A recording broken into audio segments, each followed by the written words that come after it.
Good afternoon, I'm Steve Milloy.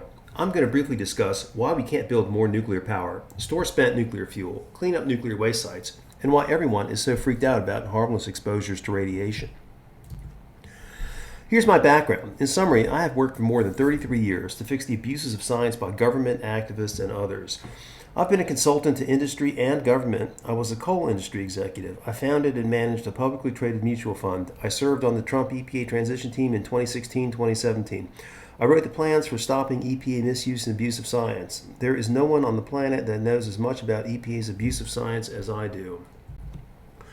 The basic outline is this. There's been almost 100 years of not just bad science, but fraudulent science that has gone into radiation protection standards. If we had honest science, we would have real-world based standards for radiation safety. That would allow for more things nuclear. The reason we don't have honest science is not because we don't know what honest science is, it's because the people who control radiation protection standards are old-school anti-nuclear leftists. Finally, until Congress steps in, the anti-nuclear madness will continue. Here are a few examples of what I'm talking about.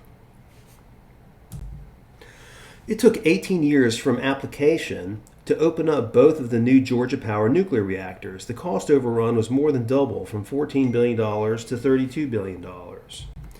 Then there's the cleanup of Hanford, a former nuclear weapons development site in Washington state. It was made a Superfund site in 1988. It's still not cleaned up and may never be cleaned up, even as taxpayers throw more than $500 billion at it.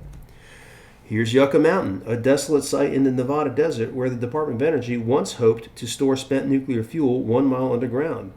Per EPA regulations, the Department of Energy had to guarantee Yucca Mountain's safety for 1 million years. Instead of Yucca Mountain, nuclear plants are forced to store their spent fuel on-site in above-ground swimming pools. Irrational public fear of radiation goes back to the 1950s, but contrary to the story of Godzilla, even high doses of radiation don't cause mutations. Here's the basic toxicology involved. It's very simple. The dose makes the poison. Everything can be toxic, even the purest water. It's a matter of dose. In the context of radiation, the dose issue is embodied in something called the Linear No-Threshold Model for Cancer Risk Assessment, or LNT for short. The purpose of the LNT is to relate radiation exposures to cancer risk so that permissible exposure standards can be established. It is important to remember that the LNT model is not science. It is a beast called science policy. Science policy happens when there are gaps and uncertainties in scientific knowledge and data that regulators fill in with policy and political decisions. In 1993, the Bush Department of Energy hired me to determine whether EPA risk policy was based on science or politics. By the time I finished my report, the Clinton Department of Energy tried to suppress it from distribution and publication. So you can imagine what my report concluded, which was that EPA risk policy was based on politics and not science. The LNT is the foremost example of EPA's politicized risk policy. Before we get into the LNT, allow me to relate this anecdote. Before 9/11, I was able to get into the Capitol Rotunda with a Geiger counter. I wanted to measure the radioactivity coming off the statues in the Rotunda. I wanted to do this because EPA was in the process of setting crazy safety standards for Yucca Mountain. What I found from my measurements was that radiation coming off the Rotunda statuary was much greater than EPA proposed to allow for Yucca Mountain, 65 times greater, in fact, as measured at the statue of Roger Williams. Recall that EPA wanted the Department of Energy to guarantee below Capitol Rotunda levels of radiation exposure at Yucca Mountain for 1 million years.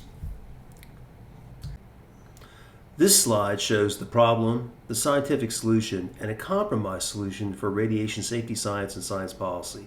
Let's start with the problematic LNT. Highlighted in blue is the currently used LNT model. It was constructed by using the radiation exposure and cancer data of the most acutely exposed atomic bomb survivors at the high end of the dose curve. Cancer risk is then arbitrarily determined by drawing a line from way up from their ultra-high and instantaneous exposures down to the origin or zero risk point of the graph. Now, there is no data showing cancer risk from any exposure between the atomic bomb survivors' experience and zero exposure, but the EPA science policy is just to draw the line and regulate based on the assumption that any exposure to radiation increases cancer risk and that the risk of cancer increases linearly with dose. These assumptions are not science, they are science policy. If we were to use all the data from all the atomic bomb survivors and all the other radiation risk data we have, we would regulate based on this so-called J-curve shaped graph. This graph shows that in the low dose range of radiation exposure, where virtually all radiation exposure regulation occurs, not only is there no increased risk of cancer, there is actually a decreased risk of cancer. This effect is called hormesis. Don't be surprised about it. This is how vaccines work. A little exposure to a weakened virus improves your immune system's ability to fight the virus. In contrast to the LNT, the hormetic curve is database science, not assumptions, just real-world data. The reality-based hormetic risk model would result in cheaper and more quickly built nuclear power plants, faster cleanups, the opening of spent nuclear fuel repositories like Yucca Mountain, and less irrational radiation fear. Next, we have a compromise model.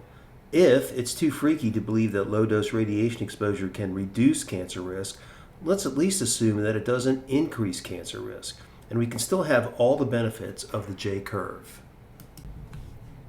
So here's the summary of the models. Continued use of the LNT by EPA means continued fear and no more nukes, endless and expensive cleanups, and no spent fuel repository. In contrast, the hormetic and threshold models open up all possibilities. Earlier, I mentioned there is a long-standing bureaucratic resistance to getting rid of the LNT. On my website, junkscience.com, I have a trove of emails obtained through the Freedom of Information Act demonstrating how desperate the LNT protection racket is to save the LNT from the ash bin of history it belongs in. I'll close out with what Congress can and must do. Using your standard tools, we must end the use of the LNT by regulators. We need to decide what the threshold of increased risk will be, and it is much higher than where it is now, which is essentially at zero. This process of reform cannot be entrusted to the LNT protection racket, which includes the regulatory agencies EPA, CDC, Department of Energy, and Nuclear Regulatory Commission, the National Academy of Sciences, which helped invent the bogus LNT in the first place, and the National Council on Radiation Protection and Measurement, NCRP, which is a congressionally chartered nonprofit whose existence depends on the LNT. There are many independent experts around the world that can show us the way out of the LNT dungeon. I'm happy to answer any of your questions. Thanks for listening.